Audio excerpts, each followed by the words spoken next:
नमस्कार दोस्तों, sense science academy के यूट्यूब चैनल पर आप सभी का स्वागत है। 10th क्लास की साइंस एनसीईआरटी के सभी वीडियो को चैप्टर वाइज प्लेलिस्ट में अपलोड कर दिया जा रहा है। यह चैप्टर 1 है और चैप्टर 1 का 2 पार्ट है। पार्ट 1 में चैप्टर के सभी टॉपिक को कंप्लीट कर दिए हैं और पार्ट 2 में चैप्टर के सभी अभ्यास के प्रश्नों को कंप्लीट कर दिए हैं। यदि आप चैप्टर 1 को कंप्लीट करते हैं तो हो सकता है कि 6 से 7 घंटा भी लग सकता है, लेकिन यदि आप इस वीडियो के थ्रू कंप्लीट करते हैं तो 40 मिनट के अंदर दोनों वीडियो को पार्ट 1 और पार्ट 2 दोनों के कंप्लीट कर दिए हैं। और साथ में आपको अलग बैठकर याद करने की इसको जरूर नहीं है, आप पूरा वीडियो देखिए, वीडियो में ही पूरा हम याद करवा के आपको छोड़ेंगे। तो चलिए शुरुआत करते हैं। चलिए तो चैप्टर 1 है कि रासायनिक अभिक्रिया एवं समीकरण, जिसको इंग्लिश में कहते हैं chemical reaction and equation. Chemical का मतलब होता है रासायनिक, रिएक्शन मीन्स होता है अभिक्रिया, एंड मीन्स एवं, इक्वेशन का मतलब होता है समीकरण। Means chemical reaction and equation का मतलब होता है कि रासायनिक अभिक्रिया एवं समीकरण। तो सबसे पहले हम जानेंगे कि रासायनिक अभिक्रिया क्या है। तो चलिए शुरुआत करते हैं कि रासायनिक अभिक्रिया किसे कहते हैं इसे। चलिए तो यहाँ पर हेडिंग डाल दिए हैं कि रासायनिक अभिक्रिया, जिसको बोलते हैं इंग्लिश में केमिकल रिएक्शन। तो चलिए शुरुआत करते हैं इसका डिफिनेशन से।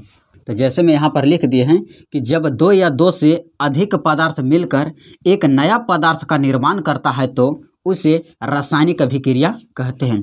यानी कि किसी भी रासायनिक अभिक्रिया में जब 2 या 2 से अधिक पदार्थ मिलकर एक नया पदार्थ का निर्माण कर देता है तो उसे रासायनिक अभिक्रिया कहते हैं। या जब 2 या 2 से अधिक पदार्थ मिलकर एक नए गुणधर्म वाले पदार्थ का निर्माण कर देता है तो उसे रासायनिक अभिक्रिया कहते हैं। आइए कुछ एग्जाम्पल के माध्यम से समझते हैं। तो जैसे में यहाँ पर हम एग्जाम्पल लिए हैं कि हाइड्रोजन और ऑक्सीजन मिलकर जल का निर्माण करता है। यानी कि जब H2 और प्लस में O2 जब दोनों आपस में मिलेगा तो इन्हें बना देता है H2O। क्या है कि जब 2 या 2 से अधिक पदार्थ मिलकर कोई एक नया पदार्थ का जब निर्माण कर देता है तो उसे रासायनिक अभिक्रिया कहते हैं। हाइड्रोजन जो गैस था, ऑक्सीजन ये भी गैस था, और जब दोनों गैस मिला तो इन्हें बन गया यानी कि जल, एक नया पदार्थ बन गया था। दोनों से पहले गैस था लेकिन गैस से बन गया कौची, जल। तो जब किसी भी रासायनिक अभिक्रिया में जब 2 या 2 से अधिक पदार्थ मिलकर एक नया पदार्थ का निर्माण कर देता है तो उसे रासायनिक अभिक्रिया कहते हैं। आई होप दैट कि आप समझ गए होंगे कि रासायनिक अभिक्रिया क्या है से। आप इसका पूरी तरह से स्क्रीनशॉट ले लीजिए। चलिए तो अगला टॉपिक आता है रासायनिक अभिक्रिया के अभिलक्षण, जिसे कहते हैं इंग्लिश में कैरेक्टरिस्टिक्स ऑफ केमिकल रिएक्शन। तो चलिए जानते हैं कि रासायनिक अभिक्रिया के अभिलक्षण क्या क्या होता है से।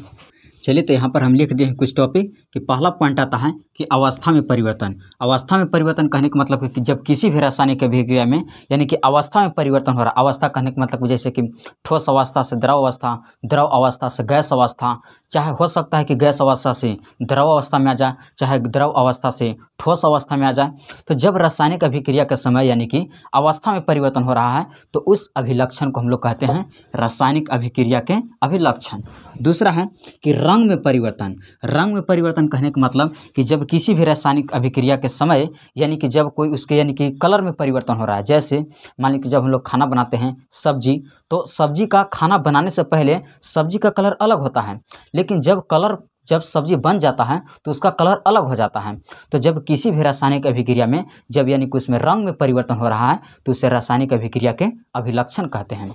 तीसरा है कि तापमान में परिवर्तन। तापमान कहने का मतलब कि हो सकता है कि जैसे कि मान लीजिए कि 0 डिग्री से 10 डिग्री, 10 डिग्री से 20 डिग्री, 30 डिग्री, 50 डिग्री, 60 डिग्री, ऐसे जब यानी कि बढ़ते रहता है। ये तो बढ़ रहा है, हो सकता है कि घट भी सकता है। 100 डिग्री से 50, 50 से 30, 35, 40, इस तरह से यानी कि परिवर्तन चढ़ रहा है, उतर रहा है, चढ़ रहा है, उतर रहा है। तो इस प्रकार यानी कि जब ताप में बढ़ाव और चढ़ाव होता है तो इस अभिलक्षण को भी कहा जाता है कि रासायनिक अभिक्रिया के अभिलक्षण। चौथा है कि गैस का उत्सर्जन। गैस का उत्सर्जन का मतलब होता है कि निकलना। कहने का मतलब कि जब किसी रासायनिक अभिक्रिया के समय यानी कि गैस यानी कि बाहर निकल रहा है तो उससे कहा जाता है यानी रासायनिक अभिक्रिया के अभिलक्षण। जब हम लोग यानी कि गर्म पानी करते हैं या खाना बनाते हैं तो क्या होता है कि देखते हैं तो यानी कि ऊपर यानी कि वाष्प यानी कि गैस के रूप में निकलता है। तो जब यानी कि रासायनिक अभिक्रिया के समय यानी कि इस तरह का जब काम होता है कि गैस का उत्सर्जन हो रहा है यानी कि निकल रहा है तो एक आपका रासायनिक अभिक्रिया के अभिलक्षण है और इतना सारा प्रक्रिया रासायनिक अभिक्रिया के अभिलक्षण के अंदर होता है। तो आई होप दैट कि आप समझ गए होंगे कि रासायनिक अभिक्रिया के अभिलक्षण के अंदर क्या क्या होता है। होना कि अवस्था में परिवर्तन होना, जैसे ठोस, द्रव, गैस, चाहे गैस से द्रव में, द्रव से ठोस में जब बदलते रहता है तो उससे अवस्था में परिवर्तन होना एक रासायनिक अभिक्रिया के अभिलक्षण है। चाहे रंग में जब परिवर्तन यानी कि बदलाव हो रहा है तो भी एक रासायनिक अभिक्रिया का अभिलक्षण है। चाहे तापमान में परिवर्तन 0 से 20, 20 से 30, 40, 50, चाहे 50 से 30, 35 घटते रहा है या चढ़ रहा है तो इस प्रक्रिया को भी कहा जाता है रासायनिक अभिक्रिया के अभिलक्षण। या गैस का यानी कि उत्सर्जन यानी कि निकल रहा है तो भी एक रासायनिक अभिक्रिया का अभिलक्षण कहलाता है। तो आप इसका स्क्रीनशॉट ले लीजिए। चलिए, तो अगला सवाल है कि दैनिक जीवन में होने वाले रासायनिक अभिक्रिया के उदाहरण। तो आइए कुछ उदाहरण देखते हैं कि हमारे दैनिक जीवन में यानी कि क्या क्या रासायनिक अभिक्रिया होता है। तो चलिए शुरुआत करते हैं। 3 को एग्जाम्पल लिए हैं। पहला है कि भोजन का पाचन, यानी कि जब किसी जीव के शरीर में यानी कि भोजन का पाचन हो रहा है, ये भी एक रासायनिक अभिक्रिया के उदाहरण है। तो जीवों के शरीर में यानी कि भोजन के पचना एक रासायनिक अभिक्रिया का उदाहरण है। दूसरा कि दूध से दही बनना, पहले दूध था लेकिन दूध से अब एक नया पदार्थ यानी कि दही बन गया, तो दूध से दही बनना एक रासायनिक अभिक्रिया के उदाहरण है। लोहे पर जंग लगना, यानी कि जब कोई लोहा पर एक नया यानी कि परत चढ़ जाता है यानी कि जैसे कि जंग लग गया तो भी एक रासायनिक अभिक्रिया के उदाहरण है। तो इतना 3 चीज़ होता है कि रासायनिक अभिक्रिया के उदाहरण और होता है। तो तीनों मेन रूप से याद रखना है कि भोजन का पाचन दैनिक जीवन में होने वाले रासायनिक अभिक्रिया का उदाहरण है, दूध से दही बनना ये भी एक उदाहरण है, और लोहे पर जंग लगना ये सब दैनिक जीवन में होने वाले रासायनिक अभिक्रिया के उदाहरण है। तो चलिए अब अगला देखते हैं टॉपिक, आप इसका स्क्रीनशॉट ले लीजिए। और इसी तरह से जितना भी रासायनिक अभिक्रिया के यानी कि बारे में था पूरी तरह से समाप्त हो गया। अब चलिए अगला टॉपिक देखते हैं रासायनिक समीकरण के बारे में कि रासायनिक समीकरण क्या है से। चलिए, तो अगला टॉपिक है कि रासायनिक समीकरण, जिसको इंग्लिश में बोलते हैं केमिकल इक्वेशन। तो आइए जानते हैं कि रासायनिक समीकरण क्या है से। चलिए, तो यहाँ पर लिख दिए हैं कि रासायनिक समीकरण क्या है। तो जब रासायनिक अभिक्रिया को सूत्र द्वारा निरूपित किया जाता है तो उसे रासायनिक समीकरण कहते हैं। यानी कि जब किसी भी रासायनिक अभिक्रिया को जब सूत्र द्वारा यानी कि दर्शा दिया जाता है तो उसे रासायनिक समीकरण कहते हैं। जैसे एग्जाम्पल के माध्यम से हम चलते हैं। चलिए, तो यहाँ पर एक एग्जाम्पल लिए हैं कि जब मैग्नीशियम रिबन को वायु यानी ऑक्सीजन के साथ दहन का मतलब होता है जलाना, यानी कि दहन कराया जाता है तो मैग्नीशियम का ऑक्साइड प्राप्त होता है। यानी कि जब मैग्नीशियम रिबन को जब यानी कि ऑक्सीजन के साथ यानी कि जलाइएगा यानी कि गर्म कीजिएगा तो मैग्नीशियम का ऑक्साइड प्राप्त होता है। अब जब इसी रासायनिक अभिक्रिया को जब सूत्र द्वारा निरूपित कर दिया जाता है तो उसे रासायनिक समीकरण कहते हैं। जैसे मान लीजिए कि बोला था मैग्नीशियम रिबन, तो मैग्नीशियम यहाँ पर ले लेते हैं Mg, प्लस में लेते हैं वायु यानी कि ऑक्सीजन, तो यहाँ पर ले लेते हैं O2। अब ये दोनों को क्या कीजिएगा यानी कि ताप दीजिएगा यानी कि गर्म कीजिएगा तो इन्हें आपका बना देगा मैग्नीशियम ऑक्साइड, जिसको बोलते हैं MgO। अब क्या होता है कि थोड़ा सा इसका संतुलित भी कर दीजिए कि मैग्नीशियम एगो है तो मैग्नीशियम एगो, ऑक्सीजन 2 गो तो ऑक्सीजन इधर एगो है, तो यहाँ पूरा ही 2 से गुना हो जाएगा। तो यहाँ मैग्नीशियम 2 गो तो यहाँ 2 से फिर गुना करने पड़ेगा, तो 2 गो मैग्नीशियम हो गया, यहाँ ऑक्सीजन 2 गो और यहाँ 2 गो मैग्नीशियम और एगो ऑक्सीजन हो गया और 2 गो ऑक्सीजन हो गया। तो जब यानी कि किसी भी रासायनिक अभिक्रिया को जब सूत्र द्वारा जब निरूपित कर दिया जाता है तो उसे रासायनिक समीकरण कहते हैं। और आप एग्जाम्पल ले सकते हैं, जैसे मान लीजिए कि वहाँ पर हम लिए थे हाइड्रोजन और ऑक्सीजन मिलकर जल का निर्माण करता है, तो जब वही हाइड्रोजन और ऑक्सीजन को जब यहाँ सूत्र द्वारा निरूपित कर देंगे यानी कि H2 प्लस O2 इधर यानी कि दोनों आपस में रिएक्शन करता है तो इन्हें बना देता है कोई चीज H2O। और जब किसी भी रासायनिक अभिक्रिया को जब सूत्र द्वारा निरूपित कर दिया जाता है तो उसे रासायनिक समीकरण कहते हैं। इसको भी संतुलित कर दीजिए, हाइड्रोजन है Na 2 गो तो हाइड्रोजन 2 गो, ऑक्सीजन 2 गो तो ऑक्सीजन Na गो है, तो इस पूरा 2 से गुना हो जाएगा तो फिर यहाँ 2 से गुना करने पड़ जाएगा, तो हाइड्रोजन हो गया यानी कि 4 गो, तो हाइड्रोजन यहाँ हो गया 4 गो, ऑक्सीजन 2 गो तो 2 से गुना हुआ तो ऑक्सीजन भी हो गया 2 गो। तो इस तरह के यानी कि इक्वेशन को यानी कि समीकरण को कहा जाता है रासायनिक समीकरण। तो आई होप दैट कि आप समझ गए होंगे कि रासायनिक समीकरण किसे कहते हैं। यानी कि जब किसी भी रासायनिक अभिक्रिया को जब सूत्र द्वारा यानी कि दर्शा दिया जाता है या सूचित किया जाता है तो उसे रासायनिक समीकरण कहते हैं। आप इसका स्क्रीनशॉट ले लीजिए। तो चलिए और कुछ हम उदाहरण लेके आप लोग के देखते हैं रासायनिक समीकरण को। तो जैसे मान लीजिए कि यहाँ पर N2 है और प्लस में मान लीजिए कि H2 है। अब जब दोनों Na आपस में रिएक्शन करता है तो Na बनाता है NH3 अमोनिया। नाइट्रोजन है 2 गो, तो यहाँ पर 2 से गुना कर दीजिए। हाइड्रोजन हो गया 6 गो, तो यहाँ पर 3 से गुना कर दीजिए। तो ये भी सब आपका क्या है, रासायनिक समीकरण है। और जैसे उठा लेते हैं, मान लीजिए कि यहाँ पर कि कैल्शियम है और प्लस में मान लीजिए कि ऑक्सीजन है। अब दोनों आपस में बनाएगा तो ये बना देगा COO, यानी कि कैल्शियम ऑक्साइड बना देगा। तो कैल्शियम एगो, तो कैल्शियम एगो, ऑक्सीजन है 2 गो, तो ऑक्सीजन एगो, तो यहाँ पर 2 से गुना कर दीजिए, तो यहाँ पर 2 से गुना करने पड़ेगा। तो इस तरह के यानी कि इक्वेशन को कहा जाता है रासायनिक समीकरण कहते हैं। और जैसे ले लेते हैं, जैसे मान लीजिए कि हम लेते हैं यहाँ पर एल्युमिनियम प्लस में ऑक्सीजन और आपस में इधर अभिक्रिया करेगा तो ये बनाता है Al2O3। एल्युमिनियम यहाँ एगो, तो एल्युमिनियम है 2 गो, ऑक्सीजन है इधर 2 गो, तो ऑक्सीजन है इधर 3 गो है। तो का कीजिए कि साफ एकरा इस विषम है तो एकरा 2 से डायरेक्ट गुना कर दीजिए, तो ऑक्सीजन हो गया यानी कि 3 दूना का 6 गो, तो यहाँ पर 3 से गुना कर दीजिए। एल्युमिनियम हो गया 4 गो, तो यहाँ पर 4 से गुना कर दीजिए। तो इस तरह के यानी कि इक्वेशन के कहा जाता है रासायनिक समीकरण। तो आई होप दैट कि पूरी तरह से आप रासायनिक समीकरण को समझ गए होंगे। लेकिन अब एक बात याद रखना होगा कि किसी भी रासायनिक समीकरण में जो बायां पक्ष होता है उधर ला को अभिकारक कहते हैं। ये जो आप देख रहे हैं इसको बोला जाता है अभिकारक, या इसको प्रतिकारक भी बोला जाता है, प्रतिकारक। तो रासायनिक समीकरण के जो बायां पक्ष होता है उसको बोलते हैं अभिकारक, और जो यानी कि दायां पक्ष होता है उसको बोला जाता है उत्पाद, या इसको बोला जाता है प्रतिफल। तो इतना चीज़ याद रखिएगा कि रासायनिक समीकरण के बायां पक्ष को अभिकारक कहा जाता है और दायां पक्ष को उत्पाद या प्रतिफल कहा जाता है। तो चलिए अब हम जानते हैं कि अभिकारक और उत्पाद क्या होता है। तो इसका आप स्क्रीनशॉट ले लीजिए।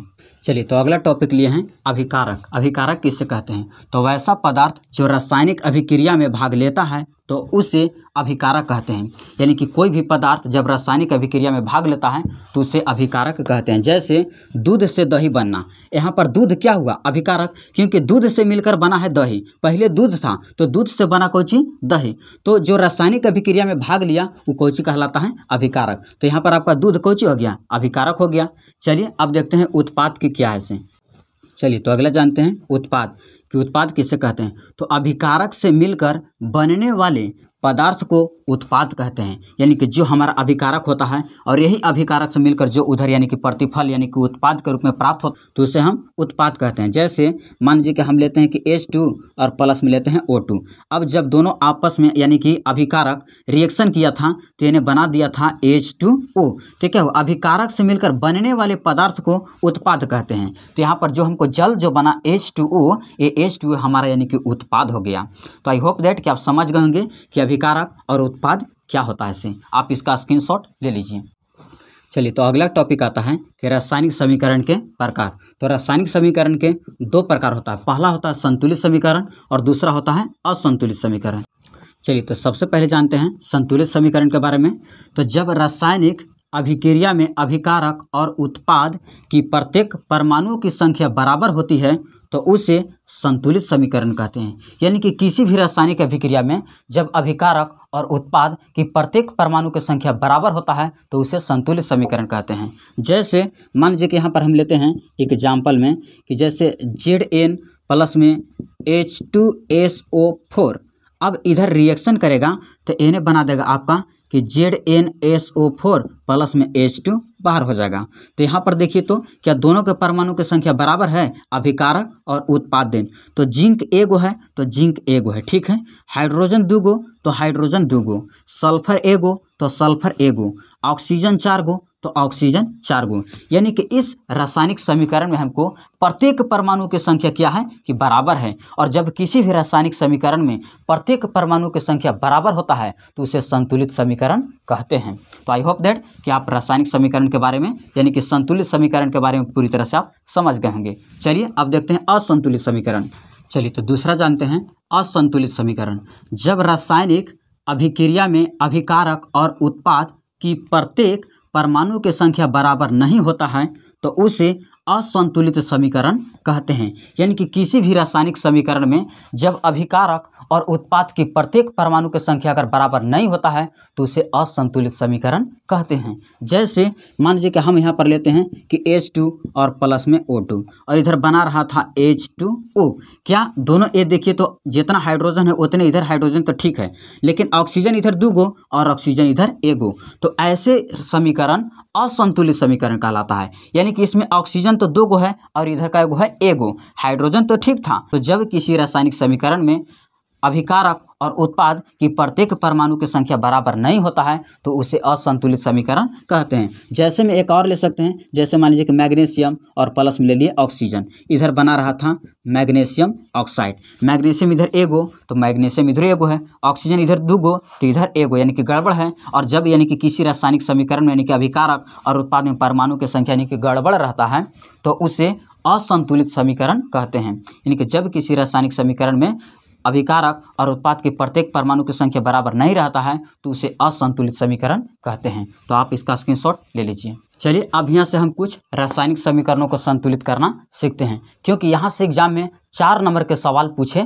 जाते हैं। पूछ देगा सवाल कि निम्नलिखित रासायनिक समीकरणों को संतुलित करें। तो चलिए यहाँ पर हम संतुलित करते हैं, लेकिन संतुलित करने से पहले हमको कुछ और पता होना चाहिए।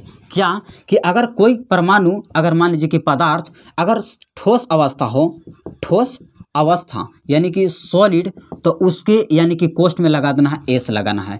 और जब कोई पदार्थ यानी कि द्रव अवस्था होगा जिसको बोलते हैं लिक्विड, अगर लिक्विड के रूप में रहता रूप में तो ओकरा में यानी कि एल लगाइएगा। और जब कोई पदार्थ यानी कि गैस के रूप में होगा, गैस के रूप में, तो उसमें यानी कि जी का हम लोग प्रयोग करेंगे। तो इतना चीज़ याद रखना है यानी कि संतुलित समीकरण करते समय। हालांकि वहाँ पर इस तरह से नहीं लगाइएगा तो चलेगा, लेकिन जब हम लोग रासायनिक समीकरण को संतुलित करेंगे तो उसकी अवस्था के जरूर लिखेंगे। तो चलिए इसको यहाँ पर शुरुआत करते हैं। आइए यहाँ से हम एग्जाम्पल से शुरू करते हैं, छोटा से। जैसे H2 आपका यानी कि गैस है, प्लस में O2 भी आपका गैस है। और जब इधर यानी कि अभिक्रिया करता है तो इधर बनाता है H2O, ये आपका यानी कि जल है। तो जल को हम लोग, और ये आपका कोची H2O और ये आपका कोची है जल, और जल को यानी कि द्रव के कोची से दिखाते हैं, एल से दिखाते हैं। चलिए तो अब इसको हम संतुलित करते हैं। तो संतुलित करने के लिए आपको बताएं कि जो बायां पक्ष होता है उसको अभिकारक या प्रतिकारक कहा जाता है, और जो दायां तरफ होता है उसको प्रतिफल या उत्पाद कहा जाता है। तो चलिए यहाँ पर हम अब एक चीज़ और याद रखना है कि प्लस जो हमको चिन्ह है ये दिखाता है कि यानी कि जो परमाणु है वो अलग अलग ग्रुप का है, यानी कि हाइड्रोजन अलग ग्रुप का है और ऑक्सीजन अलग ग्रुप में है। लेकिन इसमें तो कोई यानी कि प्लस नहीं है, तो ये यानी कि सब एक ही ग्रुप का है। तो चलिए शुरुआत करते हैं, अभी कारक देन से आते हैं। तो हाइड्रोजन एक अकेला ग्रुप है, तो यानी कि हाइड्रोजन की संख्या यहाँ पर तो 2 है। फिर ऑक्सीजन के भी यानी कि ग्रुप 1 गो है, और ये भी, और ऑक्सीजन का 1 गो है, 2 गो है। अब चलते हैं उत्पाद दिन। तो उत्पाद है हाइड्रोजन और ऑक्सीजन, ये दोनों एक ही ग्रुप में है क्योंकि इसमें कोई प्लस उलस नहीं है। हाइड्रोजन है इधर 2 गो और ऑक्सीजन है इधर 1 गो। अब चलिए संतुलित करते हैं। हाइड्रोजन 2 गो तो हाइड्रोजन 2 गो, ठीक है। ऑक्सीजन 2 गो तो ऑक्सीजन 1 गो। अब क्या करें कि इधर 2 गो ऑक्सीजन करने के लिए यहाँ पर 2 से गुना करने पड़ेगा, और जब 2 से गुना कीजिएगा तो ये पूरा ग्रुप में यानी कि गुना हो जाएगा। ये हाइड्रोजन के लिए भी 2 से गुना हो गया और ये ऑक्सीजन के लिए भी 2 से गुना हो गया। तो जब पूरा में गुना होगा 2 से, तो यानी कि हाइड्रोजन हो जाएगा 4 और ऑक्सीजन हो जाएगा 2। तो यहाँ ने तो एने तो ऑक्सीजन 2 गो हुआ और एनहु ऑक्सीजन 2 गो, लेकिन इधर गड़बड़ हो गया हाइड्रोजन ने 4 गो तो एने है 2 गो। तो यहाँ से क्या करेंगे, 2 से गुना कर देंगे। तो जब 2 से गुना कर दीजिएगा तो यहाँ पर हो जाएगा 4 गो। अब सब पूर गया आपको, हाइड्रोजन 4 गो तो हाइड्रोजन 4 गो, ऑक्सीजन 2 गो तो ऑक्सीजन 2 गो। अब जिस ग्रुप में यानी कि गुना हुआ है उस ग्रुप के क्या करेंगे के पास सब अंकों को रख देंगे। तो इस ग्रुप के पास हुआ है 2 से गुना तो यहाँ पर 2 रख देंगे। इस ग्रुप में यानी कि ऑक्सीजन में नहीं हुआ है तो छोड़ देंगे, और H2O के ग्रुप में हुआ है 2 से गुना तो यहाँ पर 2 से गुना हो जाएगा। और इस तरह से हमारा यानी कि रासायनिक समीकरण संतुलित हो गया। दूसरा चलिए देखते हैं। जैसे मान लेते हैं कि हम लेते हैं यहाँ पर नाइट्रोजन N2 और प्लस में लेते हैं H2। नाइट्रोजन आपका गैस है और हाइड्रोजन भी आपका गैस है, और जब ये संतुलित और जब ये रिएक्शन करता है तो ये बना देता है NH3 जिसको कहते हैं अमोनिया, और ये आपका यानी कि सॉलिड है। तो अब देखिए, आइए इसको संतुलित करते हैं। तो नाइट्रोजन की संख्या यानी कि नाइट्रोजन का ग्रुप 1 गो है, जो 2 गो है तो नाइट्रोजन 2 गो लिख दिए। हाइड्रोजन का ग्रुप अलग है तो हाइड्रोजन का भी ग्रुप 1 गो है तो लिख दिए। अब हाइड्रोजन का 1 गो है 2 गो है। अब चलते हैं इधर उत्पाद दिन। तो उत्पाद दिन चलेगा तो NH3 यानी कि दोनों एक ही ग्रुप में है, तो यानी कि नाइट्रोजन और हाइड्रोजन दोनों एक ही ग्रुप का है। नाइट्रोजन है 1 गो तो यहाँ पर 1 दिखा दिए, हाइड्रोजन है 3 गो तो यहाँ पर 3 दिखा दिए। अब देखिए नाइट्रोजन 2 गो तो इधर नाइट्रोजन 1 गो, तो यहाँ पर सिर्फ खाली 2 से गुना करेंगे और जब 2 से गुना कीजिएगा तो पूरा ग्रुप में गुना हो जाएगा, तो यहाँ पर 2 हो जाएगा और यहाँ पर 2, तो यानी कि नाइट्रोजन हो जाएगा 2 गो और हाइड्रोजन हो जाएगा यहाँ से 6 गो।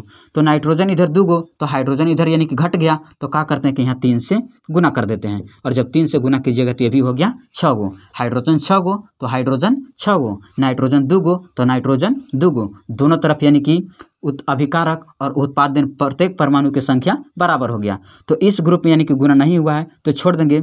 हाइड्रोजन के पास 2 से गुना हुआ है तो यहाँ पर यानी कि 2 लिख देंगे। इस पूरा ग्रुप में अमोनिया के पास यानी कि 2 से गुना हुआ है तो यहाँ पर 2 लिख देंगे। तो इस तरह से यानी कि किसी भी रासायनिक समीकरण को संतुलित किया जाता है। और चलिए अब एग्जाम्पल लेकर देखते हैं, आप इसका स्क्रीनशॉट ले लीजिए। चलिए और एग्जाम्पल लेते हैं, जैसे एग्जाम्पल नंबर 3, जैसे यहाँ पर लेते हैं एल्युमिनियम जो कि ये सॉलिड है, प्लस में लेते हैं ऑक्सीजन O2 यानी कि गैस है, और जब दोनों ये आपस में अभिक्रिया करेगा तो Na बना देगा Al2O3 जो कि सॉलिड है। तो चलिए अब इसको संतुलित करते हैं। तो एल्युमिनियम है अलग ग्रुप का तो इसको अलग रख देते हैं और संख्या इसका 1। ऑक्सीजन भी है अलग ग्रुप का तो इसको भी यानी कि रख देते हैं अलग और इसकी संख्या है 2। अब चलते हैं उत्पाद दिन। तो Na है एल्युमिनियम और ऑक्सीजन दोनों एक ही ग्रुप का है, तो एल्युमिनियम है इधर 2 गो और ऑक्सीजन है इधर 3 गो। तो चलिए अब इसको संतुलित करते हैं। तो सबसे पहले एल्युमिनियम 1 गो तो एल्युमिनियम 2 गो, ऑक्सीजन 2 गो तो ऑक्सीजन 3 गो। इधर ये जो विषम है एकरा हम सम बनाते हैं, तो क्या करते हैं कि सबसे पहले 2 से ही गुना करते हैं। तो जब 2 से गुना कीजिएगा तो ये पूरा ग्रुप में 2 से गुना करने पड़ेगा, तो यानी कि 2 दूना के 4 हो जाएगा और 3 दूना के 6 हो जाएगा।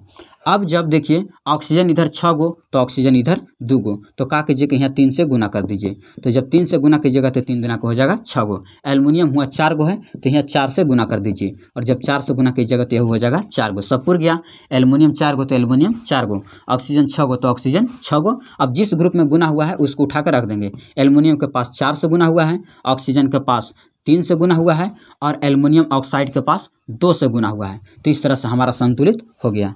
चौथा देखते हैं।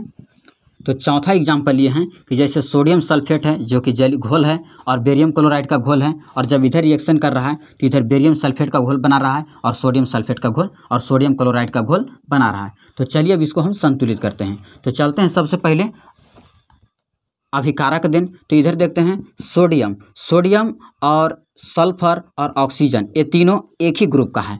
तो सोडियम की संख्या है 2 गो, सल्फर की संख्या 1 गो और ऑक्सीजन की संख्या है 4 गो है। अब इधर देखते हैं प्लस में है कि बेरियम क्लोराइड का अलग ग्रुप है, तो यहाँ से ले लेते हैं कि बेरियम और यहाँ से आ जाएगा क्लोरीन। तो बेरियम की संख्या कै गो है 1 गो और क्लोरीन की संख्या कै गो है 2 गो। चलिए तो इधर हमको यानी कि अभिकारक दिन हो गया। अब चलते हैं उत्पाद दिन। तो उधर है बेरियम और यानी कि सल्फर और ऑक्सीजन तीनों एक ही ग्रुप का है। बेरियम है 1 गो, सल्फर है 1 गो और ऑक्सीजन है 4 गो। फिर उधर है सोडियम क्लोराइड यानी कि Na सोडियम और उसके बाद क्लोरीन दोनों एक ही ग्रुप का है। तो सोडियम की संख्या है 1 गो और यानी कि क्लोरीन की संख्या है भी 1 गो है। अब इसको हम संतुलित करने का प्रयास करेंगे। तो सोडियम है 2 गो तो सोडियम है इधर 1 गो, तो क्या करेंगे 2 से यहाँ सिर्फ हम गुना कर देंगे। तो जब 2 से गुना कीजिएगा तो यानी कि यहाँ हो जाएगा 2 से गुना और यहाँ हो जाएगा 2 से गुना, तो यानी कि सोडियम हो जाएगा 2 गो और क्लोरीन हो जाएगा 2 गो। तो अब इधर क्लोरीन क्या गो है, अब सब मिलाइए तो सोडियम 2 गो तो सोडियम हुआ 2 गो, सल्फर 1 गो तो सल्फर 1 गो, ऑक्सीजन 4 गो तो ऑक्सीजन 4 गो, बेरियम 1 गो तो बेरियम 1 गो, क्लोरीन 2 गो तो क्लोरीन इधर हो गया 2 गो, यानी कि पूरा हमको संतुलित हो गया। तो क्या करते हैं कि सिर्फ यहाँ 2 से गुना कर देते हैं। तो इस तरह से यानी कि हमारा सब संतुलित समीकरण हो गया। तो आई होप दैट कि आप समझ गए होंगे कि रासायनिक समीकरण को संतुलित कैसे किया जाता है। याद रखिएगा एग्जाम में 4 गो यहाँ से पूछना सवाल तय रहता है, तो आप इसका स्क्रीनशॉट ले लीजिए और बुक के सभी यानी कि इक्वेशन यानी कि समीकरण को आप संतुलित करने का प्रयास कीजिएगा। तो चलिए स्क्रीनशॉट ले लीजिए। चलिए तो अगला सवाल है कि रासायनिक समीकरण को संतुलित करना क्यों आवश्यक है, यानी कि जब हम रासायनिक समीकरण को संतुलित करते हैं तो आखिर उसको हमको संतुलित करना क्यों जरूरी है, क्या उस संतुलित के बिना अच्छा नहीं रहेगा, तो वही इसके बारे में हम जानते हैं। तो चलिए इसको हम लिखते हैं। चलिए तो इसका आंसर लिखे हैं कि द्रव्यमान संरक्षण के नियम के अनुसार, द्रव्यमान संरक्षण नियम के अनुसार किसी भी रासायनिक अभिक्रिया के द्रव्यमान को न तो उत्पन्न कर सकते हैं और ना ही विनाश कर सकते हैं। यानी कि कोई भी रासायनिक अभिक्रिया होगा और उसके यानी कि प्रत्येक जो परमाणु के जो परमाणु होता है उस परमाणु के द्रव्यमान को न तो हम उत्पन्न कर सकते हैं और ना ही विनाश कर सकते हैं। इसीलिए रासायनिक समीकरण को संतुलित करना आवश्यक होता है। जैसे मान लीजिए कि यहाँ पर हम लेते हैं H2 और प्लस में लेते हैं O2 और इधर बना रहा था कोई चीज H2O बना रहा था। हाइड्रोजन का परमाणु भार यानी कि 1 होता है, ऑक्सीजन का यानी कि 16 होता है, इधर हाइड्रोजन का यानी कि 1 होता है और ऑक्सीजन का कितना होता है 16 होता है।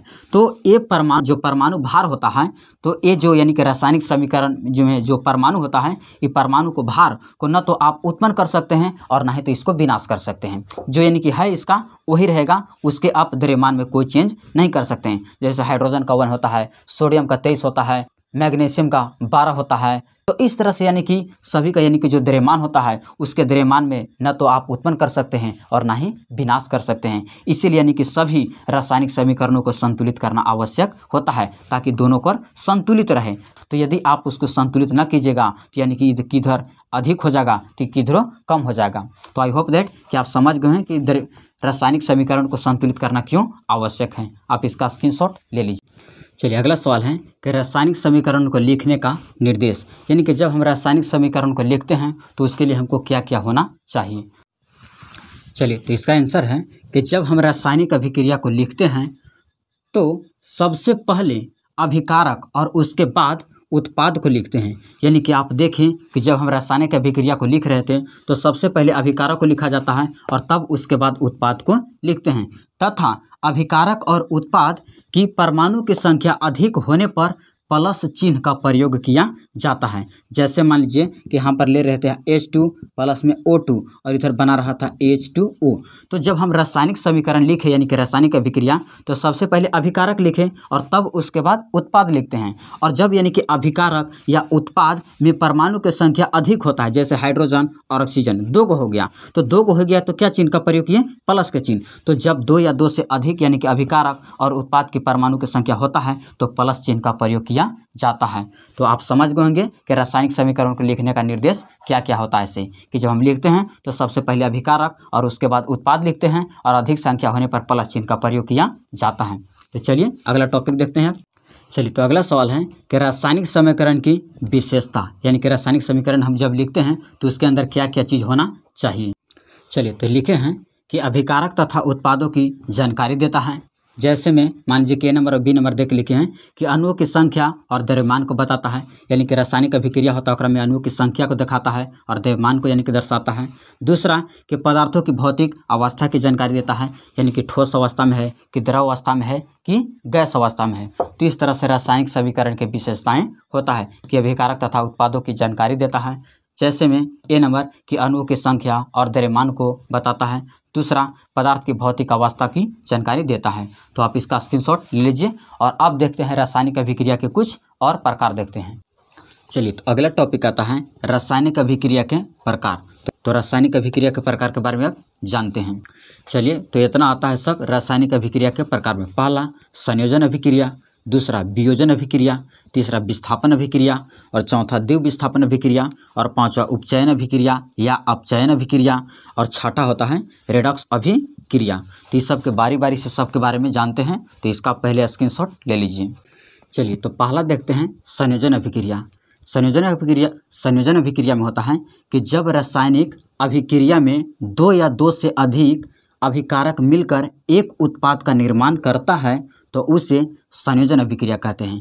यानी कि जब किसी भी रासायनिक अभिक्रिया में 2 या 2 से अधिक अभिकारक मिलकर एक उत्पाद का निर्माण करता है तो उसे संयोजन अभिक्रिया कहते हैं। जैसे एग्जाम्पल से मान लीजिए कि यहाँ पर मान लीजिए कि ए और प्लस में बी है, ए और बी मिलकर NaC का निर्माण किया। यानी कि जब रासायनिक अभिक्रिया में 2 या 2 से अधिक अभिकारक मिलकर एक उत्पाद का निर्माण कर देता है तो उसे संयोजन अभिक्रिया कहते हैं। जैसे पर मान लीजिए कि यहाँ जैसे में हम लेते हैं यहाँ पर H2 जो कि गैस है और प्लस में लेते हैं O2, ये भी आपका गैस है और Na बना देता है आपका H2O जो कि ये आपका लिक्विड है। तो जिस रासायनिक अभिक्रिया में यानी कि अभिकारक में 2 या 2 से अधिक अभिकारक मिलकर एक उत्पाद का निर्माण कर देता है तो उसे हम लोग यानी कि संयोजन अभिक्रिया कहते हैं। जैसे A प्लस B 2 अभिकारक था मिलकर एक NaC बना दिया। जैसे यहाँ हम हाइड्रोजन लिए और प्लस में ऑक्सीजन, हाइड्रोजन और ऑक्सीजन मिलकर इन्हें जल H2O बना दिया। अब इसको संतुलित कर लीजिए, तो संतुलित हाइड्रोजन 2 है तो हाइड्रोजन भी 2 है, ऑक्सीजन 2 तो ऑक्सीजन 1, तो यहाँ पर 2 से गुना कर दीजिए, तो यहाँ पर 2 से और यहाँ से 2 से गुना कर दीजिए, तो हाइड्रोजन हो गया 4, हाइड्रोजन हो गया 4, ऑक्सीजन 2, तो ऑक्सीजन हो गया 2। तो इस तरह से यानी कि हमारा संयोजन अभिक्रिया होता है कि जब रासायनिक अभिक्रिया में 2 या 2 से अधिक अभिकारक मिलकर एक उत्पाद का निर्माण करता है तो उसे हम लोग संयोजन अभिक्रिया कहते हैं। आप इसका स्क्रीनशॉट ले लीजिए। दूसरा है वियोजन अभिक्रिया। जब रासायनिक अभिक्रिया में एक अभिकारक टूटकर 2 या 2 से अधिक उत्पाद का निर्माण करता है तो उसे वियोजन अभिक्रिया कहते हैं। जैसे एग्जाम्पल में मान लीजिए कि कोई एक अभिकारक होगा, एक अभिकारक टूटकर 2 या 2 से अधिक उत्पाद का निर्माण करेगा। जैसे मान लीजिए कि यहाँ पर कैल्शियम कार्बोनेट है जो कि आपका सॉलिड है। अब ये सॉलिड को क्या करेंगे, जब इसको यानी कि ऊष्मा दिया जाता है, इसको ये टूटता है ऊष्मा की उपस्थिति में, तो क्या होगा कि यहाँ से यानी कि कैल्शियम ऑक्साइड अलग हो जाएगा जो कि सॉलिड रहेगा और प्लस में यहाँ से CO2 अलग हो जाएगा। इधर ला के कहते हैं चूना पत्थर। कैल्शियम कार्बोनेट का नाम होता है चूना पत्थर और इसका नाम होता है यानी कि चूना, और इसको कहते हैं कार्बन डाइऑक्साइड, कार्बन डाइऑक्साइड। तो जब यानी कि रासायनिक अभिक्रिया में एक अभिकारक टूटकर 2 या 2 से अधिक उत्पाद का निर्माण कर देता है तो उसे वियोजन अभिक्रिया कहते हैं। यहाँ पर चूना पत्थर था और जब इसमें यानी कि ऊष्मा मिला तो टूटकर 2 हो गया, यानी कि कैल्शियम ऑक्साइड अलग हो गया और कार्बन डाइऑक्साइड अलग हो गया। तो ऐसे अभिक्रिया को कहा जाता है वियोजन अभिक्रिया कहा जाता है। इसको एक बार संतुलित कर लीजिए, कैल्शियम 1 तो कैल्शियम 1, कार्बन 1 तो कार्बन 1, ऑक्सीजन यहाँ पर 3 है तो ऑक्सीजन यहाँ पर 1 और 2 3, यानी कि संतुलित ऑलरेडी पहले ही से है। तो इस तरह से हमारा कोच हुआ वियोजन अभिक्रिया। चलिए अब देखते हैं वियोजन अभिक्रिया के प्रकार होता है जो 3 प्रकार का होता है इसे। तो अगला टॉपिक है कि वियोजन अभिक्रिया के प्रकार। तो वियोजन अभिक्रिया के चलिए प्रकार देखते हैं कि कौन कौन सा होता है। चलिए तो यही होता है तीनों। पहला होता है ऊष्मीय वियोजन अभिक्रिया, दूसरा वैद्युतीय वियोजन अभिक्रिया और तीसरा होता है प्रकाशीय वियोजन अभिक्रिया। तो चलिए तीनों को बारी बारी से जानते हैं, आप इसका स्क्रीनशॉट लीजिए। चलिए तो पहला आता है ऊष्मीय वियोजन अभिक्रिया। जब रासायनिक अभिक्रिया में अभिकारक को ऊष्मा की उपस्थिति में अलग कर दिया जाता है तो उसे ऊष्मीय वियोजन अभिक्रिया कहते हैं। यानी कि जब रासायनिक अभिक्रिया को या किसी भी रासायनिक अभिक्रिया को ऊष्मा की उपस्थिति में अलग कर दिया जाता है तो उससे ऊष्मीय वियोजन अभिक्रिया कहते हैं। जैसे मान लीजिए कि हमारे पास था कैल्शियम कार्बोनेट जो सॉलिड था। अब इसको क्या किए थे हम लोग कि जब यानी कि ऊष्मा की उपस्थिति में यानी कि जब ऊष्मा दिए थे तो यहाँ से क्या हुआ था कि हमको यानी कि कैल्शियम ऑक्साइड अलग हो गया था जो कि सॉलिड था और प्लस में CO2 अलग हो गया था। तो जब किसी भी रासायनिक अभिक्रिया में ऊष्मा की उपस्थिति में अभिकारक को अलग कर दिया जाता है तो उसे ऊष्मीय वियोजन अभिक्रिया कहते हैं। चलिए आप इसका स्क्रीनशॉट ले लीजिए। दूसरा है वैद्युतीय वियोजन अभिक्रिया। जब रासायनिक अभिक्रिया में अभिकारक को विद्युत धारा की उपस्थिति में अलग कर दिया जाता है तो उसे वैद्युतीय वियोजन अभिक्रिया कहते हैं। यानी कि जैसे कि मान लीजिए कि हमारे पास जल H2O है जो कि लिक्विड है। अब जब हम जल में यानी कि विद्युत धारा प्रवाहित करेंगे यानी कि करंट, तो क्या होगा कि इसमें से हाइड्रोजन अलग हो जाएगा H2 जो गैस था और प्लस में O2 भी अलग हो जाएगा। तो जब किसी भी रासायनिक अभिक्रिया में जब अभिकारक को विद्युत धारा की उपस्थिति में जब अलग कर दिया जाता है तो उसे वैद्युतीय वियोजन अभिक्रिया कहते हैं। जैसे यहाँ जल था, अब जल में क्या है कि जैसे हम करंट प्रवाहित किए तो हाइड्रोजन गैस अलग हो गया और ऑक्सीजन गैस अलग हो गया। इसको संतुलित भी कर लीजिए, तो यहाँ पर सिर्फ खाली 2 से गुना कर दीजिए और यहाँ पर 2 से गुना कर दीजिए, हो गया संतुलित। तो इस तरह के अभिक्रिया क्या कहलाता है, वैद्युतीय वियोजन अभिक्रिया कहलाता है। चलिए आप इसका स्क्रीनशॉट लीजिए। तो तीसरा है प्रकाशीय वियोजन अभिक्रिया।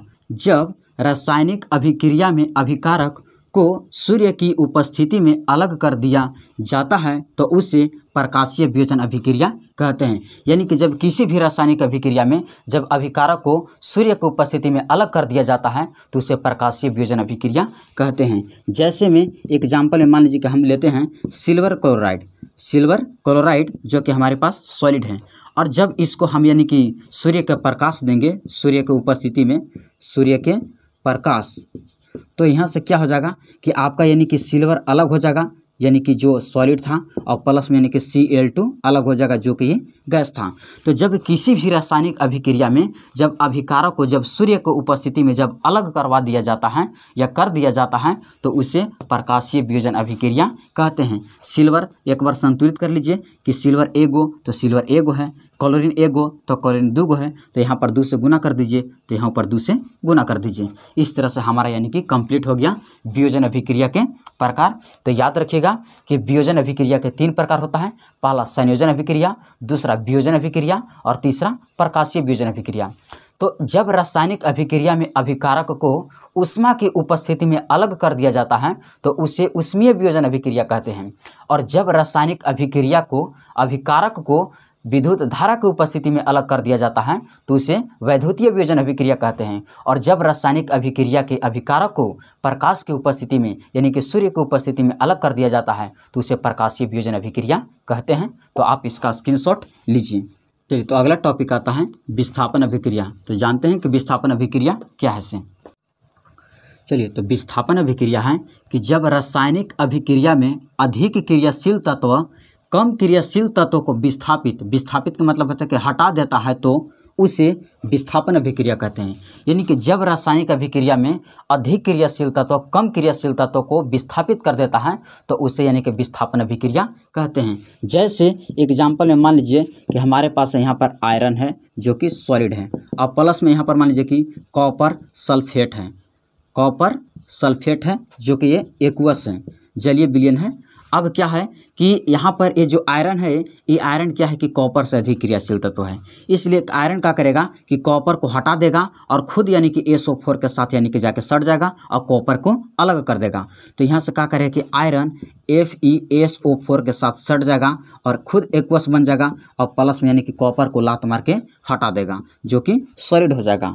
तो इस तरह के यानी कि अभिक्रिया को कहा जाता है विस्थापन अभिक्रिया।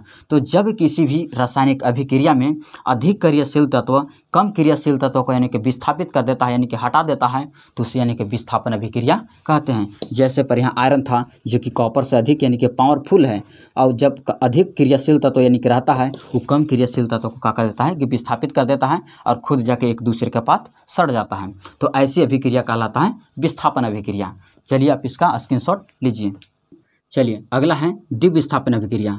तो द्विविस्थापन अभिक्रिया में है कि जब रासायनिक अभिक्रिया में उत्पाद का निर्माण 2 यौगिकों के आयनों के आदान प्रदान से होता है तो उसे द्विविस्थापन अभिक्रिया कहते हैं। यानी कि जब किसी भी रासायनिक अभिक्रिया में उत्पाद का निर्माण 2 यौगिकों के आयनों के आदान प्रदान से हो रहा है तो उससे कहते हैं द्विविस्थापन अभिक्रिया। जैसे में एग्जाम्पल में यहाँ पर देखिएगा, जैसे मान लेते हैं कि सोडियम Na2 और यहाँ पर SO4 है, सोडियम सल्फेट है जो कि ये एक्वस है, और प्लस में मान लीजिए कि बेरियम क्लोराइड है, ये भी आपका एक्वस है। और इधर जो उत्पाद का निर्माण होगा ये क्या करेगा कि सोडियम ये क्लोरीन के साथ मिल जाएगा और बेरियम क्या करेगा कि सल्फेट के साथ मिल जाएगा, और यही यानी कि 2 यौगिकों के आयनों के आदान प्रदान हो रहा है। ये सोडियम सल्फेट एक यौगिक है और बेरियम क्लोराइड भी एक यौगिक है, और दोनों यौगिक क्या करेगा कि इसको वाला इसको देगा और इसको वाला इसको देगा। तो चलिए बनाते हैं उधर क्या बनता है। तो यानी कि सोडियम तो चल जाएगा क्लोरीन के पास, तो पहले यानी कि बेरियम सल्फेट बना देते हैं। तो यहाँ पर बन जाएगा आपका BaSO4 जो कि Na रहेगा एक्वस, और प्लस में बन जाएगा NaCl जो है ये भी आपका कोई चीज़ है एक्वस है। तो इस तरह के अभिक्रिया को कहा जाता है द्विविस्थापन अभिक्रिया, कि आपस में तो आयनों के जब आदान प्रदान से जब उत्पाद का निर्माण हो जाता है तो उसे बोला जाता है द्विविस्थापन अभिक्रिया। अब इसको संतुलित कर दीजिए। सोडियम है 2 गो तो ये है सोडियम एगो, तो यहाँ सिर्फ खाली 2 से गुना कर दीजिए, बाकी सब पुर गया। सल्फर एगो तो सल्फर एगो ठीक है, ऑक्सीजन 4 गो तो ऑक्सीजन 4 गो ठीक है, बेरियम एगो तो बेरियम एगो, और क्लोरीन 2 गो तो क्लोरीन जब 2 से गुना हुआ तो हो गया 2 गो। तो इस तरह से हमारा क्या हुआ द्विविस्थापन अभिक्रिया हो गया, कि जब रासायनिक अभिक्रिया में उत्पाद का निर्माण 2 यौगिकों के आयनों के आदान प्रदान से होता है तो उसे द्विविस्थापन अभिक्रिया कहते हैं। जैसे सोडियम सल्फेट था प्लस में यानी कि बेरियम क्लोराइड था, अब जब दोनों आपस में यानी कि रिएक्शन करेगा तो यानी कि बेरियम चल जाएगा सल्फेट के साथ और सोडियम चल जाएगा क्लोरीन के साथ, और यही दोनों यानी कि इसके पास ए वाला इस अपना वाला इसके दे रहा है और अपना वाला ये इसके दे रहा है। तो आदान प्रदान की प्रक्रिया को ही कहा जाता है द्विविस्थापन अभिक्रिया। तो चलिए अगला टॉपिक देखते हैं। चलिए तो अगला है कि उपचयन अभिक्रिया। आप जानते हैं कि उपचयन अभिक्रिया किसे कहते हैं से। चलिए तो अब जानते हैं कि उपचयन अभिक्रिया क्या है से। तो जब रासायनिक अभिक्रिया में ऑक्सीजन का योग और हाइड्रोजन का ह्रास होता है, ह्रास का मतलब होता है कि कमी और योग का मतलब होता है कि जोड़ होता है, तो उसे उपचयन अभिक्रिया कहते हैं। यानी कि जब किसी भी रासायनिक अभिक्रिया में हाइड्रोजन का ह्रास हो और ऑक्सीजन का योग हो तो उसे उपचयन अभिक्रिया कहते हैं। जैसे में मान लीजिए कि यहाँ पर अगर हम लेते हैं कि मान लीजिए कि मैग्नीशियम है, अब हम यहाँ पर लेते हैं कि मैग्नीशियम जो कि सॉलिड है और प्लस में लेते हैं O2 ऑक्सीजन, और इन्हें बना देगा MgO यानी कि मैग्नीशियम ऑक्साइड जो कि पूरा सॉलिड है। तो देखिए तो इस अभिक्रिया में क्या है कि ऑक्सीजन का योग हो रहा है, योग के मतलब कि जुट रहा है यानी कि प्लस हो रहा है, ये आपका गैस है यानी कि जुट रहा है और इसमें हाइड्रोजन का तो है ही नहीं है। तो जिस अभिक्रिया में यदि ऑक्सीजन का योग भी हो रहा है तो समझिए कि उपचयन अभिक्रिया है। तो इस तरह की अभिक्रिया को कहलाता है उपचयन अभिक्रिया, कि जिसमें योग होता है और हाइड्रोजन का ह्रास यानी कि कमी को दर्शाता है, तो वहाँ पर उपचयन अभिक्रिया कहते हैं। चलिए अगला देखते हैं अपचयन अभिक्रिया। चलिए तो अगला है अपचयन अभिक्रिया, कि जब रासायनिक अभिक्रिया में हाइड्रोजन का योग और ऑक्सीजन के कमी होता है तो उसे अपचयन अभिक्रिया कहते हैं। यानी कि जिस अभिक्रिया में हाइड्रोजन का यानी कि योग हो और ऑक्सीजन का कमी होता है तो उसे अपचयन अभिक्रिया कहते हैं। जैसे में मान लीजिए कि यहाँ पर अगर हम एग्जांपल लेते हैं कि जैसे कॉपर ऑक्साइड जो कि सॉलिड है और प्लस में मान लीजिए कि H2 है, अब जो कि ये गैस है। अब जब क्या होगा कि इधर यानी कि रिएक्शन करेगा तो इन्हें बना देगा यानी कि आपका कि कॉपर अलग हो जाएगा यानी कि सॉलिड के रूप में, और प्लस में उधर बना देगा H2O जो कि लिक्विड के रूप में हमको प्राप्त हो जाएगा। तो यहाँ पर देखिए कि हाइड्रोजन का कोई चीज़ हो रहा है, योग हो रहा है, और ऑक्सीजन के कोई चीज़ हो रहा है तो कमी हो रहा है। तो ऐसी अभिक्रिया को क्या कहा जाता है? अपचयन अभिक्रिया। यानी कि जिस अभिक्रिया में हाइड्रोजन का योग हो और ऑक्सीजन की क्या हो? कमी, यानी कि ऑक्सीजन योग में थोड़े हैं यानी कि कमी हो रहा है, तो इस अभिक्रिया को कौन सी कहते हैं? अपचयन अभिक्रिया कहते हैं। तो याद रखिएगा कि जब रासायनिक अभिक्रिया में हाइड्रोजन का योग हो और ऑक्सीजन की कमी होता है तो उसे अपचयन अभिक्रिया कहते हैं। जैसे कॉपर ऑक्साइड था जो कि सॉलिड और प्लस में H2 हाइड्रोजन गैस था। अब क्या है कि यहाँ से कॉपर यानी कि अलग हो गया और हाइड्रोजन और ऑक्सीजन आपस में मिलकर जल बना दिया, तो यहाँ पर हाइड्रोजन का योग हुआ और ऑक्सीजन की कोई चीज़ हुआ? कमी। तो ऐसी अभिक्रिया कहलाता है अपचयन अभिक्रिया। चलिए इसका आप स्क्रीनशॉट लीजिए। चलिए तो अगला टॉपिक है और लास्ट टॉपिक है रासायनिक अभिक्रिया के बारे में। तो चलिए तो रेडॉक्स अभिक्रिया। तो जब रासायनिक अभिक्रिया में अपचयन और उपचयन दोनों होता है तो उसे रेडॉक्स अभिक्रिया कहते हैं।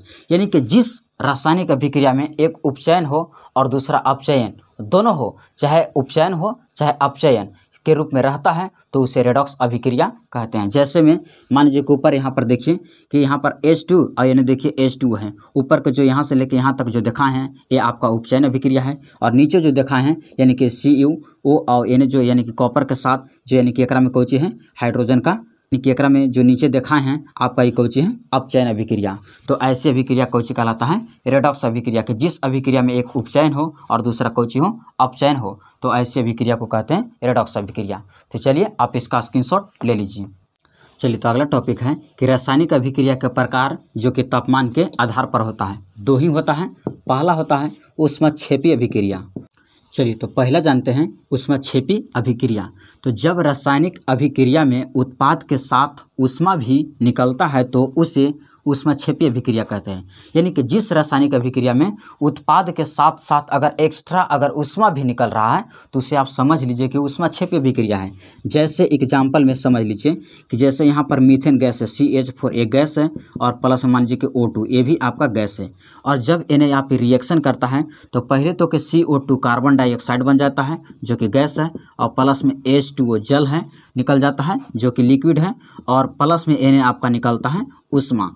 यानी कि जब रासायनिक अभिक्रिया में जब यानी कि उत्पाद के साथ साथ ऊष्मा भी एक्स्ट्रा में निकलता है तो उससे कहा जाता है ऊष्मक्षेपी अभिक्रिया।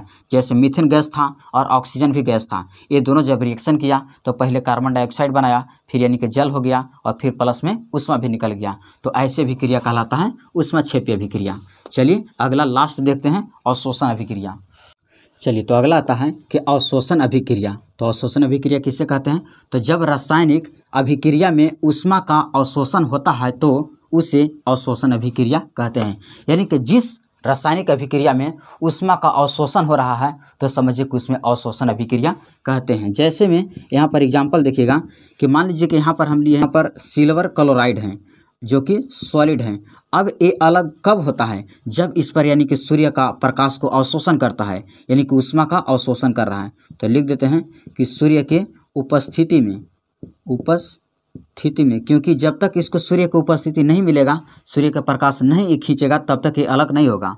तो यहाँ से यानी कि सिल्वर अलग हो जाएगा जो कि सॉलिड है, और प्लस में यानी कि क्लोरीन गैस Cl2 अलग हो जाएगा। तो ऐसी अभिक्रिया कहलाता है अवशोषण अभिक्रिया, जो कि ऊष्मा की उपस्थिति में अलग हो, जो कि सूर्य की उपस्थिति में अलग हो रहा है। तो इसी तरह से यानी कि जितना भी रासायनिक अभिक्रिया था पूरी तरह से अब समाप्त हो गया। तो चलिए 2 और टॉपिक है कि संक्षारण क्या है और विकृत गंधिता। इसी तरह से हमारा पूरा चैप्टर फिनिश हो जाएगा। तो चलिए इसका आप स्क्रीनशॉट लीजिए। चलिए तो यहाँ पर दोनों टॉपिक लिख दिए और पूरी तरह से इसको समाप्त कर दिए हैं। पहला है संक्षारण और दूसरा है विकृत गंधिता।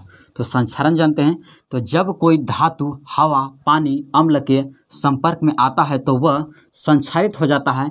इस प्रक्रिया को संक्षारण कहते हैं। यानी कि जब कोई धातु चाहे लोहा हो, आप देखे होंगे कि पानी के संपर्क में जाता है या हवा के संपर्क में जाता है तो उसके ऊपर यानी कि जंग लग जाता है, यानी कि जिसे हम लोग कहते हैं कि संक्षारित।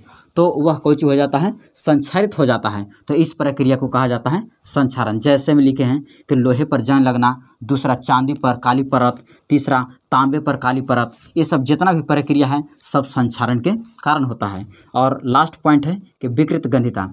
जब वसा युक्त यानी कि खाने वाला पदार्थ होता है, जब वसा युक्त तैलीय खाद्य सामग्री हवा के संपर्क में आता है तो उसके गंध और स्वाद में परिवर्तन हो जाता है। तो इस प्रक्रिया को विकृत गंधिता कहते हैं। यानी कि जो भोजन होता है, जो तेल वाला होता है, जब क्या होता है कि उसमें हवा लग जाता है या 2 दिन या 3 दिन हो जाता है तो क्या होता है कि उसके स्वाद और गंध दोनों में परिवर्तन हो जाता है। तो इस प्रक्रिया को हम लोग विकृत गंधिता कहते हैं। और इसी तरह से हमारा चैप्टर पूरी तरह से समाप्त हो गया। मैं पूरी तरह से सभी पॉइंट को, टॉपिक को कंप्लीट कर दिया हूं और इसके जितने अभ्यास हैं से आपको यानी कि अगले वीडियो में भाग 2 में कंप्लीट कर दिया हूं। तो आई होप दैट कि आप लोग को यह वीडियो बहुत पसंद आया होगा, इसलिए अपने दोस्तों के साथ जरूर करें। मैं गारंटी के साथ कहता हूँ आप इसको एग्ज़ाम में एक क्वेश्चन भी छोड़कर नहीं आइएगा, सब सवाल बना कर आइएगा। चलिए आप इसका स्क्रीनशॉट लीजिए और अगले वीडियो में मिलेंगे। Thank you.